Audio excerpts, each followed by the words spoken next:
నమస్తే welcome to right menu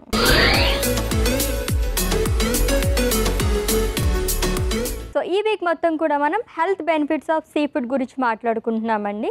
so దీనికి సంబంధించి ఈరోజు ఏం రెసిపీ చేస్తారో ఏం విశేషాలు చెప్తారో చూద్దాం. Let's invite our nutritionist Alekhya గారు. హలో అలేఖ్య గారు. హాయ్ అశ్విని గారు. వెల్కమ్ అండి. Thank you. How are you? I am fine. How are you? I am also fine. Okay, so ఎక్కువగా మనం ఒమేగా 3 ఫ్యాటీ యాసిడ్స్ మీద కాన్సన్ట్రేట్ చేసాం ఈ వీక్ మొత్తం కూడా. సో సీ ఫుడ్ గురించి. ఎస్. ఓకే, సో ఇంకొంచెం ఇన్ఫర్మేషన్ ఇవ్వండి మాకు. ఓన్లీ వన్ డే మాత్రం మనం మాట్లాడుకున్నాం కాబట్టి. ఖచ్చితంగా అశ్విని. ఓకే, ఈరోజు ఏం రెసిపీ చేస్తున్నారు? సో ఈరోజు వచ్చేసరికి మనం ఫిష్ బుర్జీ చేసుకుంటాం. ఎగ్ బుర్జీ బదులుగా ఫిష్ బుర్జీ చేసుకుంటున్నామా? ఓకే, ఫిష్తో నేను ఫిష్ పులుసు, ఫిష్ ఫ్రై ఇంకా చాలా రకాలు తిన్నాను కానీ ఫిష్ బుర్జీ తినలేదు ఎప్పుడు. చూసారా, అందుకనే తీసుకొచ్చి నా గురించి స్పెషల్గా ఏరుకుని వస్తారు కదా ఇవన్నీ. అంటే మీరే తినలేదంటే మన వ్యూవర్స్ కూడా చాలా మంది తినకపోవచ్చు కదా అన్నట్లు తీసుకొచ్చి. Okay, done. ప్రిపేర్ చేసుకుందాం. కొంచెం డిఫరెంట్ రెసిపీయే. అంటే మనం ఫిష్తో పులుసు ఇవన్నీ పెట్టుకుంటుంటాం. ప్రత్యేకంగా ఎగ్ కాకుండా మనం బుర్జీ కైండ్ ఆఫ్ ఎప్పుడు ప్రిపేర్ చేసుకోలేదు కాబట్టి ఈరోజు కొంచెం డిఫరెంట్గా చేస్తారంటే చూద్దాం. దీనికి కావాల్సిన పదార్థాలు అంటే ఇప్పుడు చూడండి. ఫిష్ బుర్జీ కావాల్సిన పదార్థాలు: బోన్లెస్ ఫిష్, ఉప్పు, పసుపు, నూనె, జీలకర్ర, కరివేపాకు, అల్లం వెల్లుల్లి పేస్ట్, పచ్చిమిర్చి, కొత్తిమీర, గరం మసాలా, మిరియాల పొడి. ఫిష్ బుర్జీ కావాల్సిన పదార్థాలు చూసాం కదండి. ప్రాసెస్ లోకి వెళ్ళిపోదాం. ఓకే, ఈజీ రెసిపీయే చెప్పాలంటే కదా. మీరు ఉడకబెట్టి కూడా తీసుకొచ్చేసినట్టున్నారు. ఓకే, ఏం ఫిష్ తీసుకున్నారు? ఇది వచ్చేసరికి సాల్మన్ వెరైటీ అశ్విని. ఓకే, ఇది కూడా సాల్మన్ వెరైటీ. ఎందుకు ఎక్కువగా ఇవే తీసుకుంటున్నారు? సాల్మన్, ట్యూనా, ఈ 2 వెరైటీస్ ఎక్కువగా తీసుకోవాలా సీ ఫుడ్లోని, దట్టు ఫిష్లోని? సో మనకి ఫిష్లో అదర్ వెరైటీస్ లైక్ ప్రాన్స్ కానీ అదర్ సీ ఫుడ్ ఉంటుంది. బట్ హెల్దీ ఫ్యాట్స్ కావాలి, గుడ్ ఒమేగా 3 ఫ్యాటీ యాసిడ్స్ కావాలి అంటే మనం ఎప్పుడైనా సరే ట్యూనా అండ్ సాల్మన్ వెరైటీస్నే ఇంక్లూడ్ చేసుకోమని చెప్తాం. అండ్ ఎస్పెషల్లీ ప్రెగ్నెంట్ ఉన్న వాళ్ళకి బెటర్ ఈ 2 వెరైటీస్కే స్టిక్ ఆన్ అవ్వమని చెప్తాం. సో ఫిష్ బుర్జీ చేస్తున్నారు కాబట్టి ఏ టైంలో తీసుకోవచ్చు? ఇది దేంతో బాగుంటుంది? ప్రిఫరబుల్లీ రోటీస్తో బాగుంటుంది. లేదు అంటే మనం రైస్తో కూడా తీసుకోవచ్చు. బగారా రైస్ అలా చేసుకుంటాం కదా, సో దాంతో కూడా తీసుకోవచ్చు. Okay, so lunch and dinner. Okay, lunch and dinner ఎప్పుడైనా తీసుకోవచ్చు, మన ఇష్టం అదంతా. But quantity is important. Okay, so omega 3 fatty acids in case మనకి లోపిస్తే కనుక ఏంటి వచ్చే ఛాన్సెస్ ఉంటాయి? సో మనకి ఒమేగా 3 ఫ్యాటీ యాసిడ్స్కి ఎస్పెషల్లీ టెస్ట్ అంటూ లేదు. సో గుడ్ ఫ్యాట్స్ అనేవి తగ్గుతాయి అనమాట. అంటే మనము లిపిడ్ ప్రొఫైల్కి వెళ్ళినప్పుడు HDL అని చెప్పేసి ఒక వెరైటీ ఆఫ్ కొలెస్ట్రాల్ ఉంటుందన్నమాట ఆ LDL ప్రొఫైల్లో. సో అది తగ్గినప్పుడు మనము అది పెంచుకోవడానికి ఎక్కువగా ఇంక్లూడ్ చేసుకునేది omega 3 fatty acids. Okay, so ఈ ఒమేగా 3 ఫ్యాటీ యాసిడ్స్ ఇంకా మనం సీడ్స్ అని చెప్తాం. అవిసె గింజలు లేకపోతే చియా సీడ్స్, పొద్దుతిరుగుడు గింజలు, ఈ సీడ్స్ వల్ల కానీ లేకపోతే డ్రై ఫ్రూట్స్ వల్ల కానీ ఈ అవకాడోస్ వీటి వల్ల ఏంటి అంటే మనకి గుడ్ ఫ్యాట్స్ అనేవి పెరుగుతాయి. ఓకే, సో ఆ గుడ్ ఫ్యాట్స్ పెంచుకోవడానికి one of the source omega 3 fatty acids. Okay, good fats పెరిగితే కనుక ఏం ఉపయోగం? సో మన బాడీకి లైక్ ఆర్గాన్ ప్రొటెక్షన్కి ఇంపార్టెంట్ అండ్ హార్ట్ పంపింగ్కి, హార్ట్కి ఎస్పెషల్లీ మనకి గుడ్ అండ్ బ్యాడ్ కొలెస్ట్రాల్స్ రెండు ఇంపార్టెంట్ అనమాట. ఓకే, దాన్ని ప్రిపేర్ చేసుకుందామా? ఏం చేయాలి ఫస్ట్? సో ఫస్ట్ మనం స్టవ్ ఆన్ చేసుకొని ప్యాన్ పెట్టేసుకోండి. సో ఫస్ట్ దీంట్లో ఒక స్పూన్ ఆయిల్ వేసుకుందాం.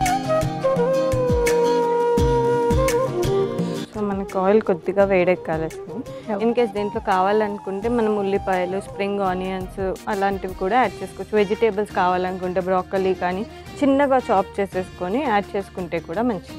ఓకే, సో వీక్లీ ఒక 2 టైమ్స్ తీసుకుంటే మంచిది అన్నారు కదా. సో ఇన్ కేస్ ఎక్కువగా తీసుకుంటే ఏమన్నా నష్టం ఉందా? గుడ్ ఫుడ్ కూడా ఎక్సెస్ తీసుకోవడం వల్ల దానివల్ల కూడా మన బాడీకి ఎక్సెస్ క్యాలరీస్ అయిపోయి అది కూడా మనకి ఫ్యాట్ లాగా కన్వర్ట్ అవుతుంది. ఓకే, సో ఏదైనా సరే లిమిటెడ్గా తీసుకోవాలి. దాంట్లో మనం చికెన్ కూడా 1 or 2 చెప్తాము, ఫిష్ కూడా 1 or 2 చెప్తాము. ఓకే, సో బికాజ్ ఎందుకంటే చాలా మటుకు కోస్టల్ ఏరియాస్లో ఉండేవాళ్ళు ఎక్కువగా తీసుకుంటుంటారు. నేను కూడా అలానే ఇది వరకు తీసుకునేదాన్ని కాకినాడ కాబట్టి. ఆల్మోస్ట్ వీక్లో ఒక 5 times అయినా సరే ఫిష్ కానీ, ప్రాన్స్ కానీ, క్రాబ్స్ ఇవన్నీ తీసుకుంటూ ఉండేవాళ్ళనమాట. సో అలా తీసుకోవడం వల్ల అంటే ప్రాబ్లం అయితే ఏం అవ్వలేదు. అంటే అది డిపెండ్స్, లైక్ ఇప్పుడు లైక్ ఏజ్ గ్రూప్ బట్టి మనకి ఎఫెక్ట్స్ అనేవి చూపిస్తాయి అన్నమాట. ఇన్ కేస్ టీనేజర్స్ కానీ అలా తీసుకుంటే వాళ్ళు ఈజీగా దాన్ని డైజెస్ట్ చేసుకోగలరు. అట్ ద సేమ్ టైం ఏంటి అంటే ఎలక్ట్రోలైట్స్ అనేవి ఉంటాయి. అంటే సీ ఫుడ్ కాబట్టి మనకి సోడియం ఎక్కువగా ఉంటుంది, పొటాషియం లెవెల్స్ అబ్నార్మల్ అవ్వడం, ఇలాంటివి ఎక్కువ ఎక్సెస్. అంటే చాలామంది బెంగాల్ సైడ్ వాళ్ళు కూడా ఎక్కువ ఫిష్ అనేది ఇంక్లూడ్ చేసుకుంటూ ఉంటారు. సో అలాంటి వాళ్ళకు కూడా కొద్దిగా kidney function test, especially creatinine అవి డిస్టర్బ్ అవ్వడం అలాంటివి చూస్తాం అనమాట. సీరం ఎలక్ట్రోలైట్స్ ఇలాంటివి. సో ఎక్సెస్గా మాత్రం తీసుకోకూడదు. అంటే వీక్లో 6 days తీసుకోవడం అది మంచిది కాదు. ఇది హెల్దీయే, బట్ వీక్లీ 1 or 2 తీసుకోవాలి. సో మనకి ఆయిల్ వేడెక్కిపోయింది కదా, ఫస్ట్ కొద్దిగా జీలకర్ర వేస్తున్నాను. ఓకే, కొద్దిగా కరివేపాకు. సో సేమ్ మనం ఎగ్ బుర్జీ ఎలా ప్రిపేర్ చేసుకుంటాం అదే నా ప్రాసెస్ అంతా.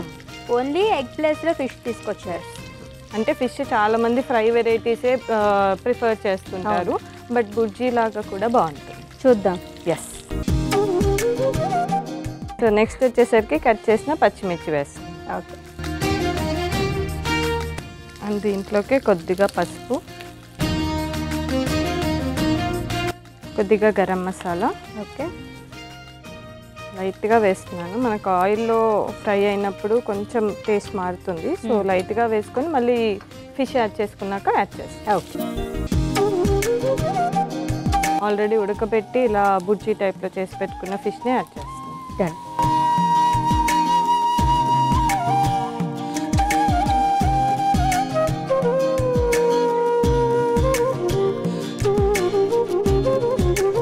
సో దీంట్లో కొద్దిగా తెల్ల మిరియాల పొడి,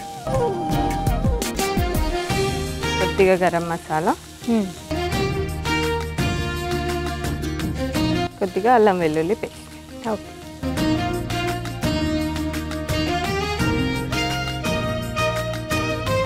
దీన్ని కలిపేసుకోండి.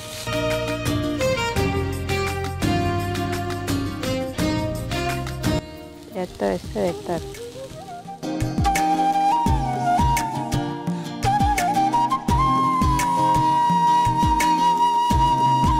సో ఫైనల్గా కొత్తిమీరతో గార్నిష్ చేసి ఆఫ్ చేసేస్తాం. ఓకే,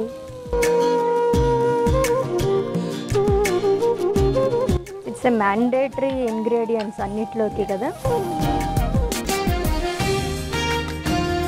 సో మన రెసిపీ రెడీ అయిపోయింది అశ్విని. సర్వింగ్ బౌల్లో తీసేస్తాం.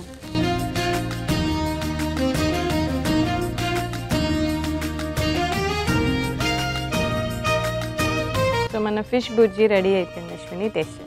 ఓకే, సో ఇది ఫిష్ అని కూడా తెలియట్లేదు. లైక్ స్పైసెస్ అవన్నీ ఉన్నాయి కదా, సో అవి ఎక్కువ డామినేట్ చేస్తున్నాయి ఫిష్ని డామినేట్ చేసేస్తున్నాయి స్పైసెస్. బట్ అవి లేకుండా ఫిష్ తినడం కష్టం కదా. ఓకే, దెన్ అలాగే జాయింట్ పెయిన్స్తో సఫర్ అయ్యే వాళ్ళు సీ ఫుడ్ అనేది ఇంక్లూడ్ చేసుకోవచ్చా, వాళ్ళు తీసుకోవచ్చా? ఇన్ కేస్ నాన్ వెజిటేరియన్స్ అయితే మనకి ఈ సీ ఫుడ్లో ఇందాక చెప్పుకున్నట్లు కాల్షియం ఉంటుంది, వైటమిన్ డి ఉంటుంది. సో ఆ రెండు కూడా ఈ జాయింట్ పెయిన్స్ అంటే ఎక్కువగా బోన్ రిలేటెడ్ ఇష్యూస్ కాబట్టి వాళ్ళకి రిక్వైర్మెంట్ అనేది ఎక్కువగా ఉంటుంది. సో వాళ్ళు కూడా ఇంక్లూడ్ చేసుకోవచ్చు. ఓకే, అవాయిడ్ చేయాల్సినవి అయితే ఎవరు ఉండరు, పర్సనల్గా ఏదన్నా అవి పడకపోతే తప్ప. అది పడకపోతే అండ్ కొద్దిగా ప్రెగ్నెంట్ ఉన్న వాళ్ళు, చిన్న పిల్లలకి పెట్టేటప్పుడు ఈ మెర్క్యూరీ లెవెల్స్ అనేది సరిగ్గా చూసుకోకుండా ఉండడము, ఎక్కువగా మనం ఏంటి అంటే ఫ్రెష్ వాటర్ కాకుండా కొంచెం స్టాగ్నెంట్ వాటర్లో పెంచినవి అలాంటి ఫిషెస్ తీసుకోకుండా ఉంటే బెటర్ అనమాట. అవి తీసుకుంటే ఇవి వాటర్ మనకి easy source of contamination. So అలాంటి వాటిలలో మనకి పెరిగిన ఫిషెస్ తీసుకుంటే కూడా మనకి లైక్ హెల్త్ ఇష్యూస్ వచ్చే ఛాన్సెస్ ఉంటుంది. Okay, and main health benefits ఏంటండి సీ ఫుడ్ తీసుకోవడం వల్ల? సో ఒక బెనిఫిట్ ఆల్రెడీ ఇప్పటి వరకు డిస్కస్ చేసాము, గుడ్ కొలెస్ట్రాల్ అనేది పెరుగుతుంది. నెక్స్ట్ వచ్చేసరికి మనకి బాడీలో ఎక్కడైనా సరే ఇన్ఫ్లమేషన్ అంటే వాపులాగా ఉండడము, లేదు అంటే ఎక్కువగా యాక్ని రిలేటెడ్ ఇష్యూస్ ఉన్నా కూడా అది కూడా తగ్గుతుంది. హార్ట్ రిలేటెడ్ ఇష్యూస్ ఉన్న వాళ్ళకు కూడా చాలా బెనిఫిట్. ఫ్రెష్ వాటర్ అయితే బెటర్, అంటే మనకి సాల్ట్ వాటర్ నుంచి రాకుండా ఫ్రెష్ వాటర్ ఫిష్ అయితే బీపీ పేషెంట్స్కి కూడా ఇది చాలా మంచిది. ఓకే, సో చాలా హెల్త్ బెనిఫిట్స్ ఉన్నాయండి. ఫిష్ తినను అనే వాళ్ళు అయితే కనుక ఇదైతే గుర్తుపెట్టేసుకోండి, చాలా అన్నిటికీ ఉపయోగపడుతుందని చెప్పచ్చు అనమాట. సో టేస్ట్ చేశాను మరి? ఎస్, చాలాసేపు నుంచి వెయిట్ చేస్తున్నాను నేను.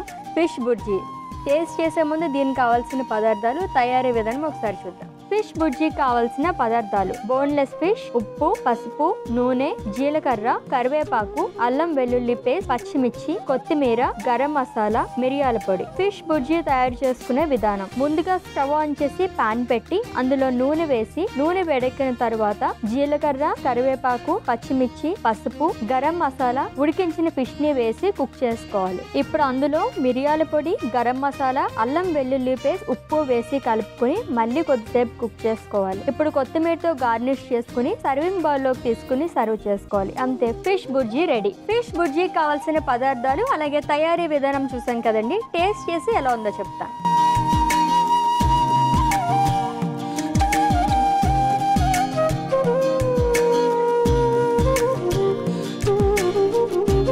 చాలా చాలా బాగుంది. కొంచెం డిఫరెంట్గా తినాలనుకున్న వాళ్ళు ఎలా తినచ్చండి. ఆల్రెడీ చెప్పాను కదా. సో కిడ్స్కి కూడా రైస్తో లేదా రోటీస్లోనే కాకుండా ఇలా ఇచ్చేస్తే చక్కగా బౌల్ మొత్తం తినచ్చు అనమాట. ఇంత బాగుంది, చాలా బాగుంది. సో ఎగ్ బుర్జీ బాగుందా, ఫిష్ బుర్జీ? ఫిష్ బుర్జీయే బాగుంది obviously. Thank you so much. కొంచెం డిఫరెంట్ రెసిపీ ప్రిపేర్ చేస్తారు. ఫస్ట్ టైం నేను నిజంగానే టేస్ట్ చేయడం చాలా బాగా వచ్చింది. Okay, thank you. Health benefits of sea ఫుడ్లో భాగంగా ఫిష్ బుర్జీ ప్రిపేర్ చేసేసుకున్నామండి. చాలా యమ్మీగా ఉంది. మీరు కూడా తప్పకుండా ట్రై చేసేయండి. రేపటి ఎపిసోడ్లో మళ్ళీ మీట్ అవుదాం. Until then take care. This is Ashwini signing off. By.